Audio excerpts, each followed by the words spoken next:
You're listening to the Press Lounge. Here, you'll get an insight into the minds of people who are changing the world. Today we're talking to Mstyslav Chernov, who stayed behind along with his team in the besieged city of Mariupol to report to the world what was happening on the ground. He later turned the footage into a documentary, 20 Days in Mariupol. Let's dive in.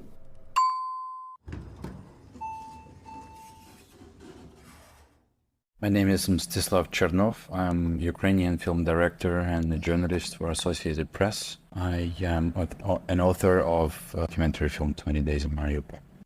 20 Days in Mariupol tells a story of a team of journalists who are struggling to keep working in besieged city of Mariupol in the first days of Russia's full-scale invasion into Ukraine. And as they struggle to keep working, they tell stories of those people who suffer, lose their lives, or fight back for their land. So you and your team stayed throughout the 20 days, so basically the beginning of the siege. I think that the worst came after you fortunately were able to leave. You filmed this sort of expecting it to touch the world in a certain way. Do you think your film accomplished its mission? And what was the mission behind staying and risking your life and documenting what has been happening? I don't think I ever, maybe somewhere deep down, but I've been working in news in conflict zones for 9 years already, and I have very little illusions about how much journalism can change. However, at that moment, the most important thing and the biggest responsibility for me and for my team was to actually get these pictures out. There were so many important, scary and hard moments were happening to Mariupol, to its citizens, and we knew that there was no one else except us to tell about it to the world. So we felt responsibility for doing that, and all my mental capacity went into just trying to perform that task, to find the connection, to save enough batteries to film more and to send it quickly. And I'm not sure that even now, looking back, it has changed much, but I know for certain that at least for some people who were stuck in Mariupol, it helped them directly. Their families found them through our footage and photos, and Ukrainian authorities and various NGOs were able to negotiate, at least start negotiations for the Green Corridor that was opened later, through which thousands of people have escaped. So I hope the film helped. Well, back then it was not a film, it was just news reports, but I hope those images helped people just directly, not impacting a grand global politics, but just those people on the ground. That would be really enough for me. As a Ukrainian person who's been following the war very closely and has been to Ukraine during the war and who has family living there, I obviously knew what was happening in Mariupol. I obviously was very grateful to see the pictures that came out of there. But while watching the documentary, I think for me and for a lot of other people who were in the same position, those pictures that we've seen from the maternity ward, from other besieged areas of the city, they kind of came to life. I think to me, it was still just as harrowing to watch this and to witness it kind of happen in front of your eyes, especially because it's a movie theater, it's a big screen, you have the surround sound in front of you, you almost feel like you're there, except you're in safety. So one of the things that I feel like this movie could help with a lot, if not changing people's minds, is evidence for The Hague. Right. First of all, making documentary films about events like Siege of Mariupol, for example, for events that are both symbolic, tragic, and historically important for Ukraine is absolutely necessary, because in modern world where we are constantly bombarded with hundreds of tragedies that are happening all across the world, it is very easy to forget what happened yesterday or a year ago, 2 years ago. And more time passes, less those stories remain in our memory. So it felt like a duty for me to make this film, to make sure that those tragedies of those people will not be forgotten. That's one. And two, when you watch news, we live in a world of misinformation and misinterpretation. And when you watch news, 1 minute, 2 minute pieces, you easily can be subjected to misinterpretations because all you see just cuts, quick cuts with voiceovers. And so giving the audience more context, which is possible only with a longer form like documentary films or podcasts for that matter, giving the audience more context helps people to form an adequate vision of the events that unfolded. Yeah, I think especially now, 2 years into full-scale invasion, 9 years into Russia's invasion in Ukraine, we have to do more of these in-depth, bigger projects that will give international audience the context of what is happening in Ukraine. You work with the Associated Press, and you've worked for a lot of very highly regarded and accredited international publications. So obviously this doesn't apply to what you did in Mariupol per se, right? But one could say you have a budget and you have access to resources, right? Because you have the connections in the news world and you have more of an opening towards that world, and you already are. You yourself are a very accredited journalist. I've heard from some cinematographers from Ukraine, for instance, if you know Nariman Aliyev, that there is very little budget and very little sort of opportunity for Ukrainian cinematographers to reach those kinds of heights where their work is regarded and seen as far and wide as yours is, and is about to be on streaming platforms. How do you suppose Ukrainians can make those documentaries and feature films while struggling with all of the aforementioned factors? Yeah, I have to say that Mariupol was not made on a big budget. No, of course. That's why I said it was. No. Yeah. Let's say that producing the film requires a budget in any case, because even if you filmed as I did with one camera and small mic, and we didn't live in hotels, we lived in basements, and so you don't need a big budget to film in a war zone. Not always, but most of the time. But you do need a budget to produce a film later, because it takes time, it takes a lot of resources and commitment. All this is in the professional world is money. But if you have good material, if you have a story, let's say a first part of the journey, then it is possible to find budgets, to find money for finishing the film.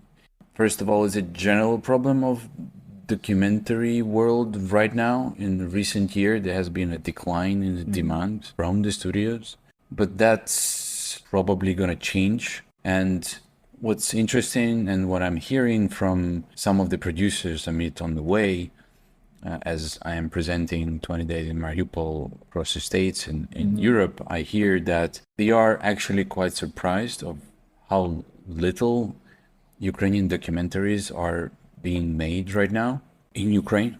Because by the second year of a Syrian civil war, there has been 5, 10 excellent documentaries, and that's a year 9 for Ukraine, and we still miss them.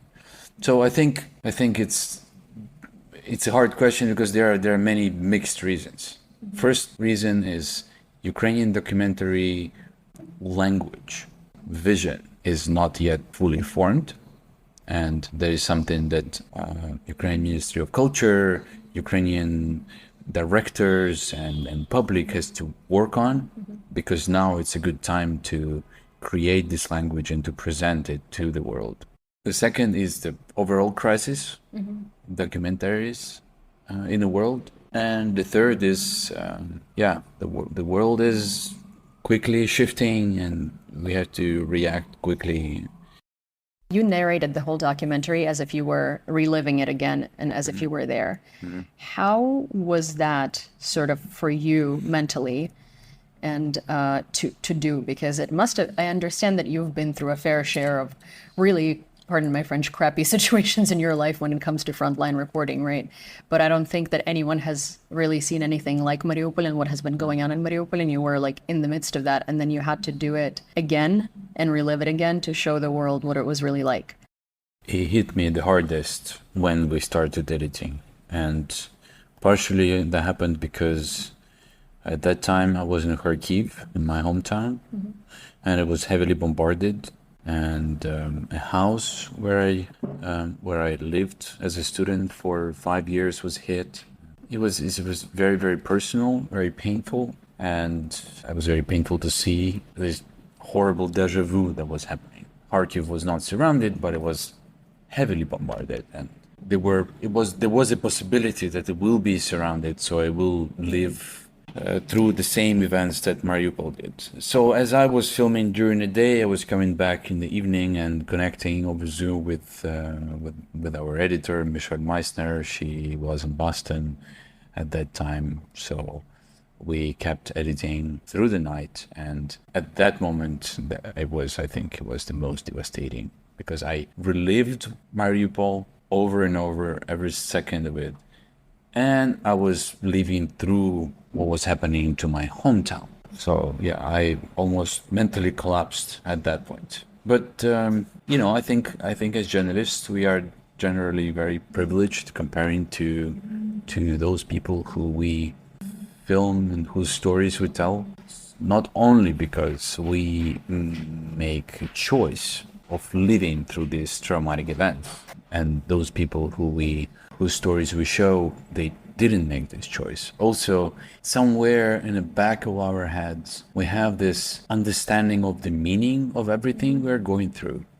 We at least have a purpose to tell the world about what we see. But those people who suffer, those people who lose their families, their homes, they don't know why this is happening to them. So this question, why, I think is the main question of the whole film. Why is this happening to us? And it's asked in the film by a mother who lost her child. Well, it's also asked by a woman that I believe it was you, right? Almost in the very beginning of the film, where an older lady asked you whether she should remain in the house, and you told her yes, and there was a very slim margin that she survived, but the house next door to her got hit. It seems like, it doesn't seem like, but the prevailing theme of the movie is that everybody asks why, right? Because no one understands why it happened to them. And that's the question I want the audience to ask. That's the question, that's the reason why we decided not to sanitize the film, not to try to make it almost unbearable. So the audience feels trapped, afraid, and understands that the war is absolutely unacceptable. Everyone who's seen 20 Days in Mariupol, every time when they ask if they can recommend it, right, they say, I wish I wouldn't, but you have to see it. People ask me, like, did you like it? And it's a very strange question to ask, because I think I hated every single moment of it, but I think it's incredibly important to watch it, because you can't really like what you're seeing, and, from a production perspective, it's an amazing film, right? However, yes, it's important to note that although it's very raw, the film's language is very raw. Its purpose is to transport the viewer, the audience, into the besieged city, and to let them relive all these events. But a lot of very careful work went into it, because it's very easy to push people away, to numb them with just violence and destruction, and we very soon stop feeling anything. So the main impact of the film is, from one side, is the emotional responses that people have when they lose their children and their homes, but also the impact of hope.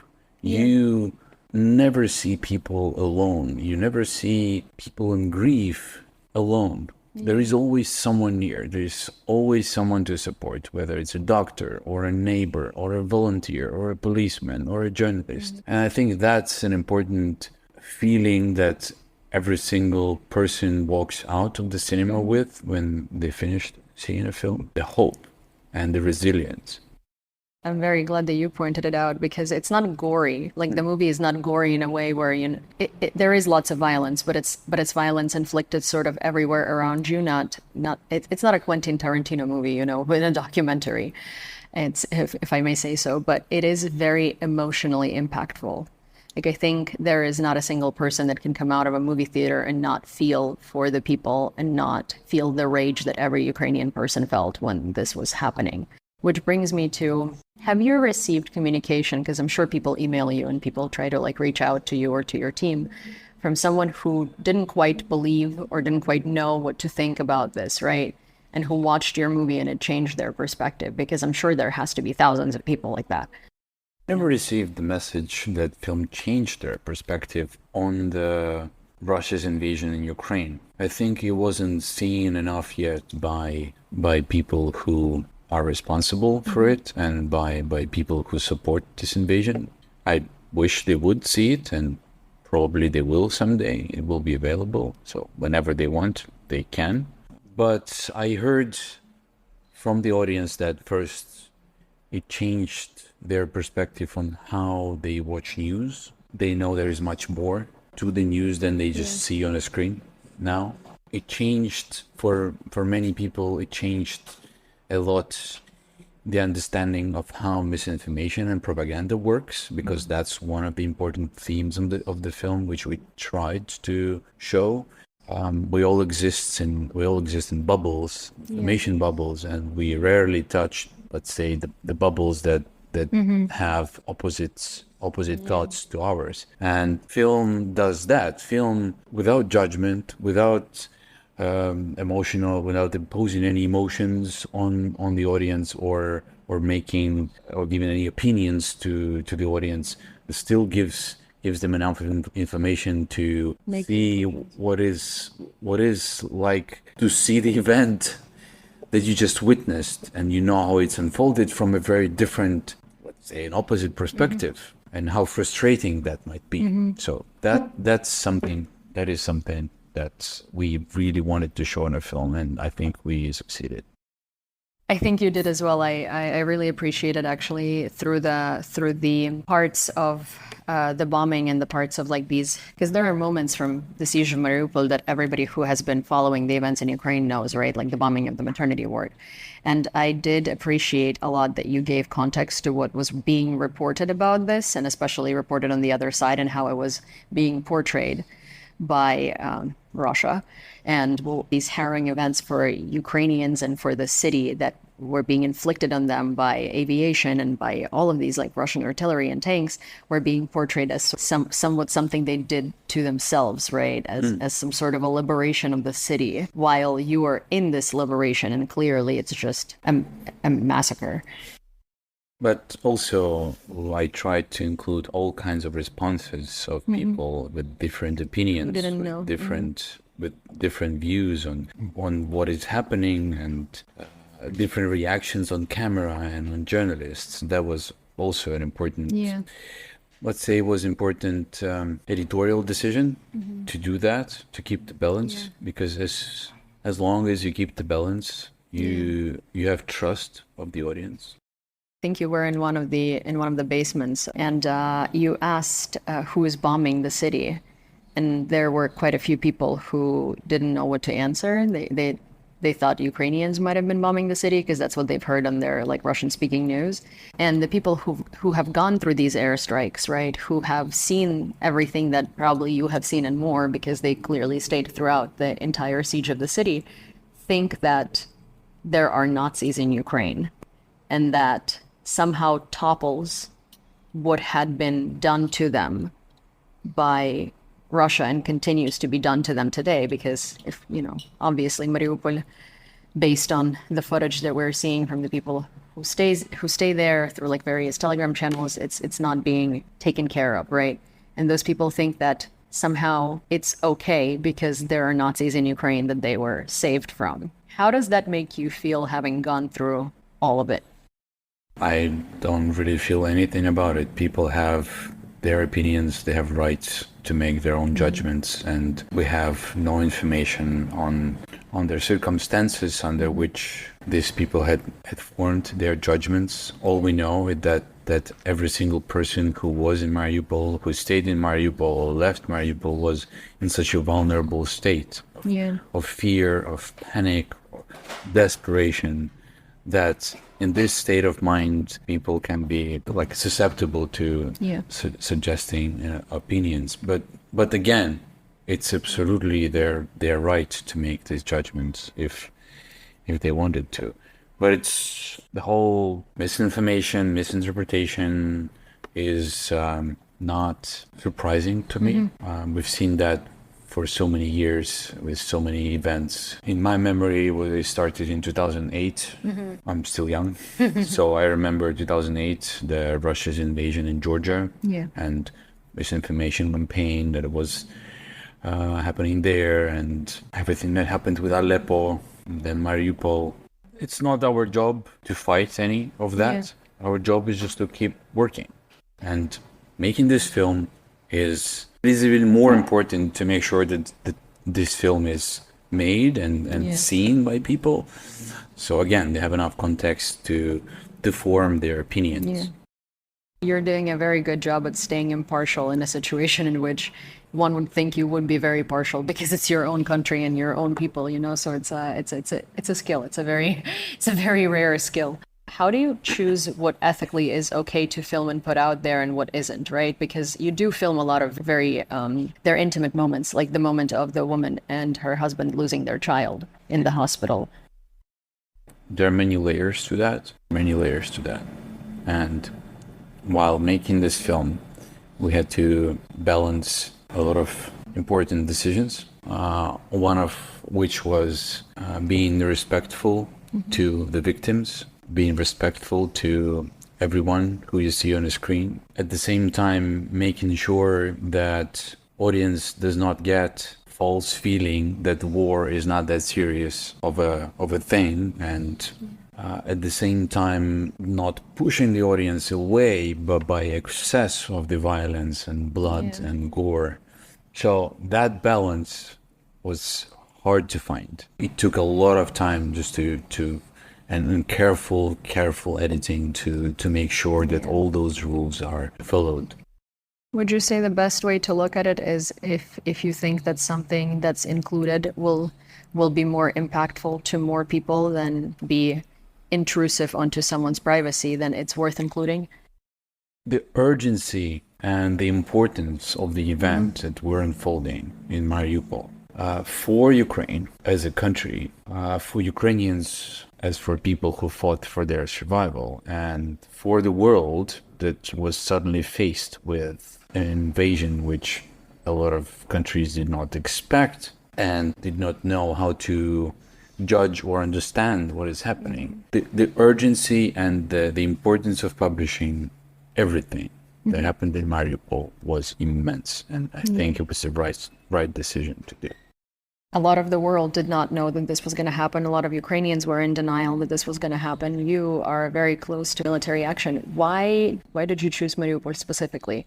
I know that if you looked at the history, and if you looked at Russia trying to capture Mariupol back in 2014 and not succeeding, that would suggest already that they would try again and that they would have sort of like, a grudge on the city. But you also are from Kharkiv, and Kharkiv is right at the border with Russia. It was a hard decision. I thought we need to go to Kharkiv, but then again, we didn't know, nobody knew at that point whether the escalation, which we expected at that moment, will happen everywhere on all the borders, or just in Donbass, right?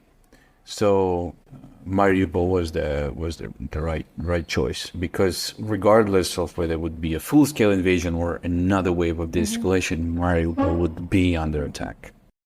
Yeah, because Mariupol is part of Donbass, although, Exactly. Mariupolites will argue with you and say it's Priazovia, which it is, but it's also part of Donbass. Why is it important in your eyes for the people who have the opportunity to watch this movie once it comes out worldwide?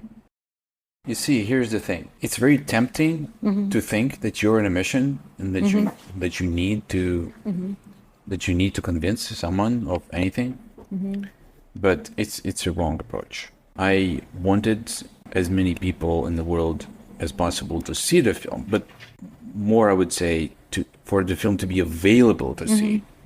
I don't want anyone to be forced to see anything. You can't make informed and balanced decisions if you are forced in anything. So I want this film to be available, and also I want it to be available in future for future generations, because we form our vision of the world around us through news and headlines, but we form our understanding of our past as a country, as people, or as citizens of the world. We form our understanding of the world through documentaries, through literature, through feature films, through bigger forms. I wanted just to make sure that as there's such an important event as the Siege of Mariupol, as tragic as it is, to take its place in Ukrainian history and will be available for next generation to make their own judgments about how and what happened to this city. Yeah, that's a very, very good way to look at it. It in itself is a mission, it's a mission for the availability of real information. At this point, I would call it not a mission, but a responsibility. Okay, so let's settle on responsibility. Because as soon as you start taking missions, you are becoming an activist. That's not what modern journalism should be. Because there's so much radical opinions that it's actually very hard to understand what is happening. But again, it doesn't mean not having emotions. It means keeping a wider picture, trying to get a wider picture.